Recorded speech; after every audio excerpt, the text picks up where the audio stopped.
He was a king with no kingdom, an heir with no inheritance. He arrived in England as a ghost, a political refugee with a paper-thin claim to the throne, leading a small, scraped-together army of mercenaries and exiles. His enemy was Richard III, the King of England, a proven warrior waiting for him on home turf, surrounded by the power and steel of the crown. Henry Tudor had one shot to win it all. But what if winning the battle was the easy part? The field near the small town of Bosworth was a sea of mud and dread. For 30 years the houses of Lancaster and York had bled the country dry in the Wars of the Roses, a brutal dynastic struggle that had left England exhausted and cynical. Now, under sodden banners bearing a scarlet dragon, stood the last hope of the Lancastrian cause. Henry Tudor was a young man with no great victories to his name, only a lineage traced through his mother, and a grim resolve forged during 14 years of French exile. Against him stood a battle-hardened king, a man accused of murdering his own nephews in the Tower of London, but a fearsome commander nonetheless. The clash was short, chaotic, and brutal.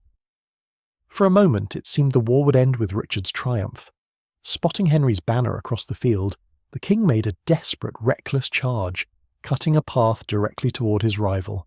He sought to end the conflict with a single, decisive duel. But the gamble failed. Swarmed by Henry's men, Richard was pulled from his horse, surrounded and killed. They found his crown later, discarded and half buried in the mire. A soldier picked it up, wiped away the mud and placed it on Henry Tudor's head. The war was over. A dynasty was born. Victory on the battlefield, however, was not victory in the hearts of the people. When Henry rode into London, the crowds were silent.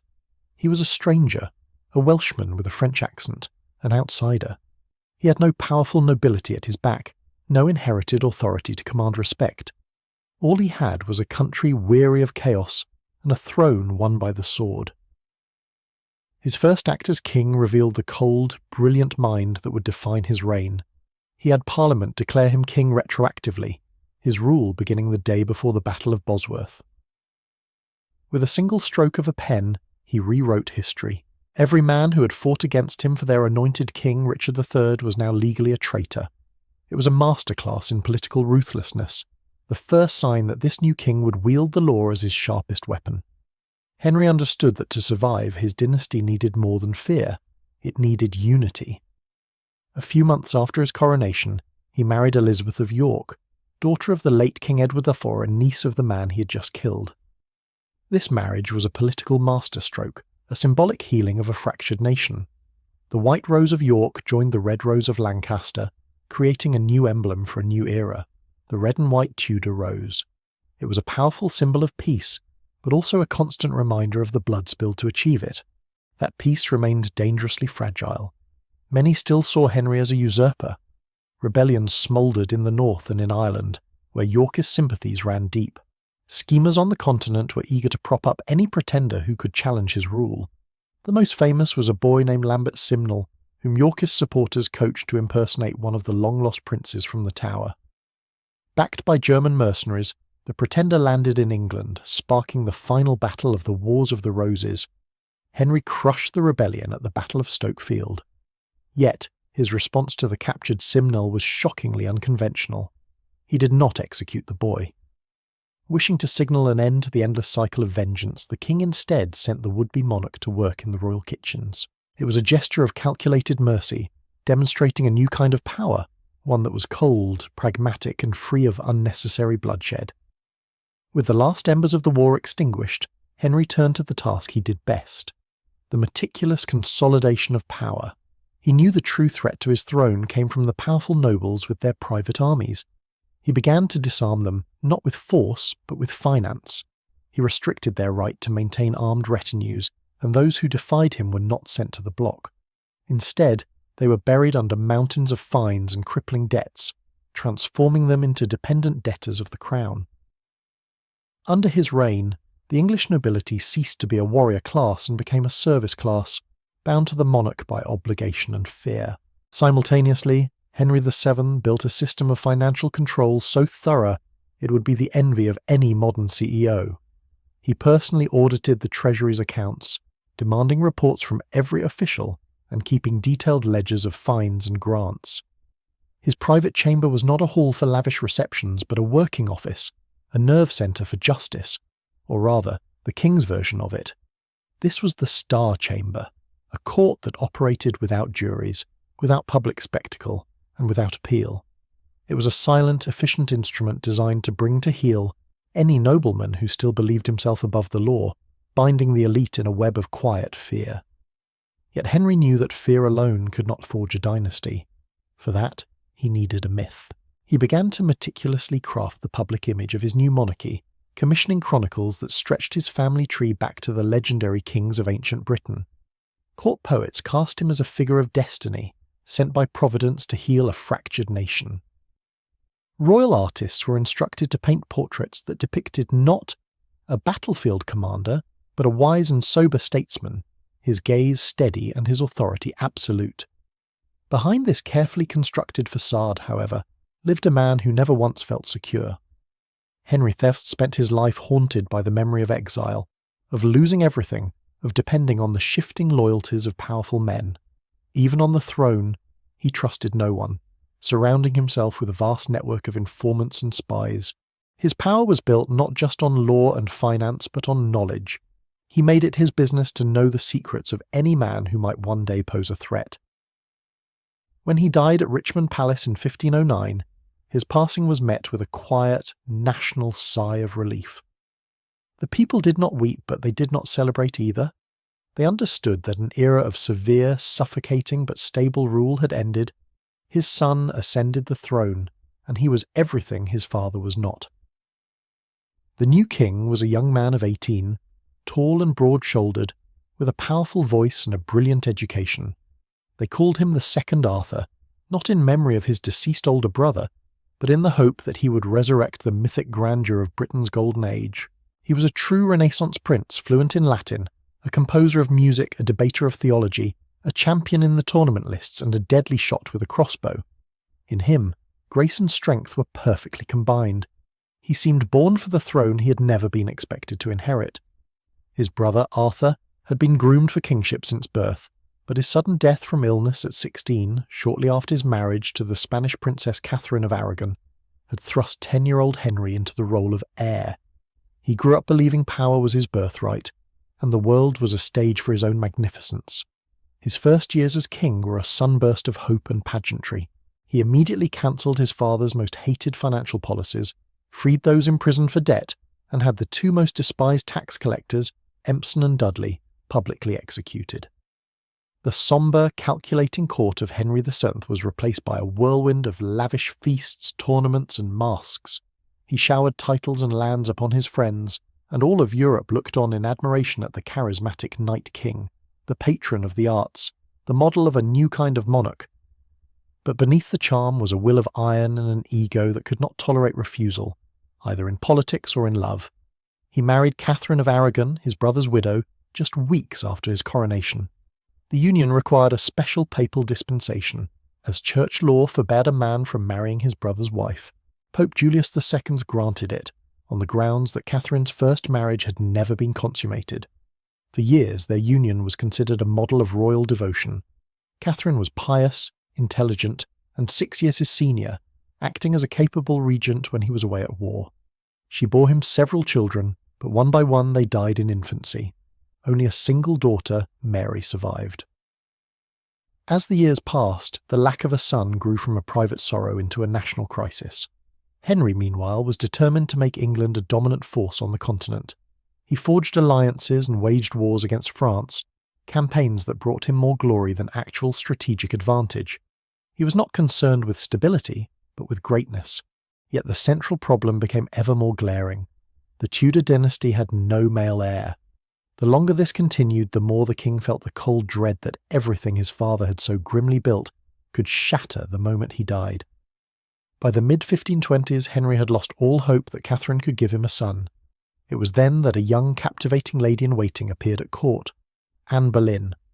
Unlike other women, she carried herself with a cool dignity and refused to become another royal mistress. This only inflamed the king's desire. He wrote her letters filled with a desperate, impatient passion, promising her marriage, a promise he had no right to make while bound to Catherine. To marry Anne, Henry needed to annul his first marriage, and only the Pope could grant that. The king constructed a powerful argument. His union with Catherine had been sinful from the start, a violation of God's law that no papal bull could override. Their childless state, he insisted, was divine punishment for this original sin. He appealed to Pope Clement VII for an annulment, but the situation was impossibly complex. The Pope was, at that moment, the virtual prisoner of the Holy Roman Emperor, Charles Tittle, who happened to be Catherine of Aragon's nephew. Clement could not defy the emperor, so he stalled, delaying a decision for years. Henry's patience evaporated. He began seeking support within his own kingdom, among theologians, lawyers, and parliament. A radical idea began to take root. If Rome would not act, then perhaps the king had the authority to settle ecclesiastical matters in his own realm. In 1529, Cardinal Wolsey, the king's chief adviser, who had failed to secure the annulment through diplomacy, fell from grace. In his place rose a man of sharp intellect and ruthless efficiency, Thomas Cromwell. Loyal to the crown and possessing a genius for administration, Cromwell was the perfect instrument for the king's will. Cromwell engineered the final earth-shattering break. He drafted the legislation that severed 1,000 years of history. The Pope condemned Henry's secret marriage to a pregnant Anne Boleyn. His pronouncements from Rome were now hollow threats. England was beyond his reach, a rogue state carved out of Christendom by the will of its king. Henry no longer sought approval, he demanded obedience. Parliament, bent to his purpose, passed the Act of Supremacy. The law declared the king, and not the Pope, the supreme head of the Church of England. It was more than a religious schism. It was a political revolution. For the first time in the history of Western Europe, a secular ruler had openly declared himself the spiritual leader of his nation. The consequences were immediate and brutal. A wave of secularization swept the country as Cromwell began the dissolution of the monasteries. Their vast lands, their gold plate, their libraries and relics, all were seized for the crown. In a few short years, the royal treasury swelled with unimaginable wealth. Across the countryside, monastic communities that had existed for centuries vanished, their stone walls pulled down, their bells silenced. The English Reformation, however, was not the fire and brimstone movement of the continent. Henry had no interest in Luther's theology.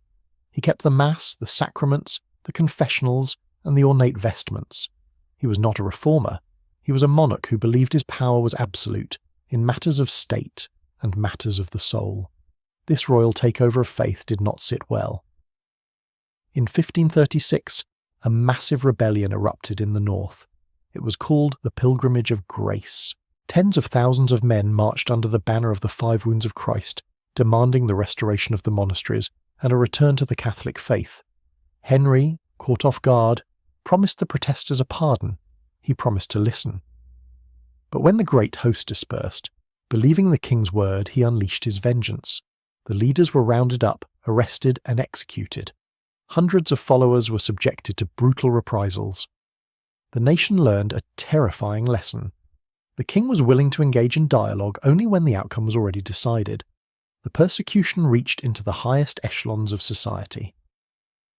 Sir Thomas More, a renowned scholar, theologian, and former Lord Chancellor, refused to acknowledge the king as the. For this quiet act of conscience, he was imprisoned in the Tower of London and condemned to death. He walked to the scaffold with calm resolve. Witnesses reported his final words: "He died the king's good servant, but God's first." Henry himself continued his relentless marital cycle. After Anne Boleyn, whose pursuit had triggered the entire revolution, he married Jane Seymour. She gave him his long-awaited son, Edward, and then died from complications of childbirth. Next came Anne of Cleves, a political alliance that proved a humiliating failure. Henry divorced her almost immediately. He then married the young, vivacious Catherine Howard, whose alleged infidelity led her to the executioner's block. His final wife was Catherine Parr, a clever and cautious widow who managed to outlive him. By the end of his life, Henry was a grotesque figure, suffering from obesity, weeping leg ulcers, and gout. He could barely walk, yet his control over the state remained absolute. The adoration he once inspired had curdled into fear. He was the ultimate symbol of absolute power, a ruler whose will was law, whose faith was the state religion, whose passions had rewritten the destiny of a nation. He died in January 1547. During the journey to his tomb at Windsor, the immense lead-lined coffin burst open. In the morning, dogs were found licking the king's blood from the chapel floor, a ghastly echo of a prophecy made years earlier by a defiant friar. But this entire saga of a king's tyranny was merely the aftershock. The earthquake had a different epicentre. The true story, the one for which the schism began, was the story of the woman he raised to a throne and then sent to the scaffold. The story of Anne Boleyn. Her tale is not just a palace drama, not a mere episode in Henry's life. It is the story of a woman who stood at the centre of a historic fracture, on the border between an old religious world and a new royal power. Her ambition became the catalyst for a change that permanently altered the face of England. Anne was born around 1501 into a family of high ranking. The birth of a daughter, not a son, was the final crack in the foundation. In that moment, Henry began to see his second marriage as cursed, just like the first. Another woman had already entered his orbit, Jane Seymour. A lady-in-waiting, she was everything Anne was not. Quiet, obedient, a placid foil to the Queen's fiery intellect. Jane made no demands, offered no political opinions, and never imposed her will. The king found solace in her chambers, and the court's whispers grew into a roar. Anne felt the chill of isolation. Her allies grew distant. Even her one-time partner in reform, Thomas Cromwell, now saw her as an obstacle. A conflict over the distribution of wealth from dissolved monasteries had turned the architect of the Reformation into her most dangerous enemy. He was a pragmatist, and he saw the king's desire with perfect clarity. Henry wanted Anne gone. Cromwell acted with brutal efficiency. In April 1536, the Queen was arrested. The charges were a grotesque fiction: adultery, incest with her own brother, and high treason. Several court gentlemen, including George Boleyn, were seized alongside her. The evidence was flimsy, almost non-existent, but it hardly mattered. The king's will was the only proof required. A legal machine, oiled by fear and ambition, had been set in motion, and its gears were grinding towards a single, predetermined outcome. The trial was a public spectacle, a piece of political theatre directed by the Crown. The verdict was never in doubt: guilty. Stripped of her title and confined to the Tower, she awaited her end. As a final, twisted gesture of mercy, Henry summoned a specialist from France, an executioner skilled with a sword, not the crude English axe. On the misty dawn of May 19, 1536, Anne Boleyn was led into the Tower's courtyard. She wore a simple grey and crimson gown. Before the silent crowd, she delivered a short, carefully worded speech. She cast no blame, named no names, and made no final plea of innocence. Instead, she asked them to pray for the king, calling him a good and gentle sovereign. Then she knelt, folded her hands, and waited. The swordsman's blade was impossibly sharp. A moment later, it was over. Her head and body were placed in an old arrow chest and buried without a marker in the Tower's chapel. Her name was struck from the royal records, her coat of arms destroyed, her very mention forbidden. But she could not be erased. For her, Henry had broken with Rome. For her, he had remade England. And she was the mother of the woman who, 2 decades later, would raise that same England to heights it had never known. When Henry VIII finally died, he left his remade kingdom in the hands of a child. Edward VI, his only legitimate son by Jane Seymour, was just 9 years old. He was a frail, serious boy, unnaturally intelligent, and raised in the strictest tenets of Protestantism. From his youth, he saw himself not merely as an heir, but as God's chosen instrument. Henry's will had stipulated a council to rule during his son's minority, but power quickly consolidated in one man, Edward Seymour, the young king's uncle. Taking the title Duke of Somerset and Lord Protector, he embodied the most ambitious wing of the Protestant reform. The years of Somerset's rule were a whirlwind of radical change. The Catholic Mass was abolished, a new Book of Common Prayer was enforced, church services were conducted in English for the first time, and the confiscation of church lands accelerated, funneling immense wealth to the crown and its allies. But the boy king was no mere puppet. He kept a detailed diary, studied theology, and followed the creation of legislation with a keen eye. He was utterly convinced he was purging his kingdom of superstition and leading it to the true faith. Beyond the court's theological debates, however, the country was simmering. In 1549, a peasant revolt erupted in East Anglia, led by a tanner named Robert Kett. The rebels captured Norwich and demanded a more just distribution of land. The uprising was brutally crushed, but it exposed the deep social tensions the reforms had failed to address. At the same time, a disastrous military campaign in Scotland, an attempt to force a marriage between the young Mary, Queen of Scots, and Edward, known as the Rough Wooing, shattered the Lord Protector's authority. Somerset was arrested and eventually executed. His place was taken by the cunning and calculating John Dudley, Duke of Northumberland. He continued the religious policies but with a softer touch, always mindful of maintaining his grip on power. Under his watch, the young king became increasingly isolated, yet his influence on the substance of policy remained. But time was running out. Edward's health was collapsing. By early 1553 it was clear the king would not live to see adulthood.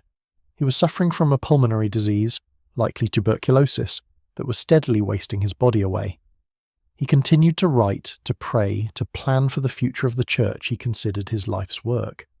It was then, under Northumberland's guidance, that he signed a document that defied his father's will and altered the course of history. He disinherited both of his half-sisters, Mary and Elizabeth. They had both been declared illegitimate. A new heir was named Lady Jane Grey. Jane was a Tudor of a lesser branch, the great-granddaughter of Henry VII. A brilliant scholar who knew Greek and Latin, she was a profoundly devout Protestant, principled and stubborn. At 15, she was married to Guildford Dudley, Northumberland's son. This marriage was the linchpin of a grand political scheme to ensure England remained Protestant. On July 6, 1553, Edward VI died. A few days later, the council, now controlled by Northumberland, proclaimed Jane Grey Queen of England. Mary Tudor was already moving. While London buzzed with the news of a new queen, the true heir was gathering an army. Her claim was legitimate, her will was iron, and her support grew with every passing mile. For Lady Jane Grey, the news that she was now Queen of England was not a triumph, but a terror. She collapsed, overwhelmed by the weight of a crown she never sought. She refused to wear it, a simple act of defiance from a young woman trapped in a deadly political machine. Jane was a pawn, thrust onto the board by ambitious men, both obedient and utterly doomed. Her reign lasted 9 days. It was a phantom monarchy, existing only within the walls of the Tower of London while the real power in the kingdom shifted decisively. Northumberland's grand scheme crumbled like sand. His soldiers deserted. His allies on the council, sensing the changing winds, abandoned him and declared their loyalty to Mary. On July 19th, the city that had quietly accepted Jane now erupted in celebration for Mary. The bells of London rang for the daughter of Henry VIII. Jane, the 9-day queen, was moved from the royal apartments to a prisoner's cell within the same fortress. Initially, Mary had no intention of executing her young cousin. Jane was a child, a devout scholar who had been manipulated. She was permitted to live in relative comfort, to read her Bible and keep a journal. She could even walk within the fortress grounds. But the political landscape of England was treacherous. The true threat to Mary's throne was not a teenage girl in a cell, but the spectre of foreign influence. Mary announced her intention to marry Prince Philip of Spain, the son of the Holy Roman Emperor Charles V. The news ignited a firestorm of protest. England recoiled at the thought of a Spanish king. Fear spread through the towns and countryside, fear that Philip would bring Spanish troops, install his own men in positions of power, and reduce England to a mere appendage of a vast Catholic empire. In January 1554, these fears erupted into open rebellion. Thomas Wyatt the Younger, a Kentish knight, raised an army of several thousand men. Their slogan was simple and powerful: "Stop the Spanish marriage." They marched on London. The situation was critical. The capital wavered, its loyalties uncertain. Mary's council was paralysed with indecision, advising her to flee for safety. Instead, she acted. Defying all counsel, Mary rode to the Guildhall to address the citizens of London herself. She spoke not as a frightened monarch, but as a sovereign. Her voice was firm, stripped of all theatrics. "I am your queen," she declared, "to whom at my coronation I was wedded to this realm." She dressed their greatest fear head-on. I cannot tell how naturally a mother loves her children, for I was never the mother of any, but certainly, I, being your lady and mistress, so love and favour you. She promised she would never marry a man who would endanger the kingdom. Her courage and Tudor resolve electrified the crowd. London's gates slammed shut in the face of Wyatt's army. The rebellion was crushed. But the failed uprising sealed Jane Grey's fate. Under pressure from her council and Spanish advisers, Mary signed the death warrant. Though Jane had no part in the plot, her name was a banner for Protestant dissenters. On the cold morning of February 12, 1554, Jane watched from her window as her husband, Guildford Dudley, was led out to be executed. A short time later, she saw his headless body carted back into the Tower. Her own time had come, she with a prayer book in her hands, a picture of calm resignation. In a short, clear speech she asked for forgiveness, for accepting a crown that was not rightfully hers, and affirmed that she died a true Christian woman. A cloth was tied over her eyes. Blinded, she reached out in the disorienting darkness, fumbling for the executioner's block. "What shall I do?" she whispered, her voice barely audible. "Where is it?" A hand gently guided hers to the wood. A moment later the axe fell, ending the life of the 17-year-old girl. 5 months later, in July 1554, Mary married Philip of Spain. The marriage contract was carefully designed to protect English interests.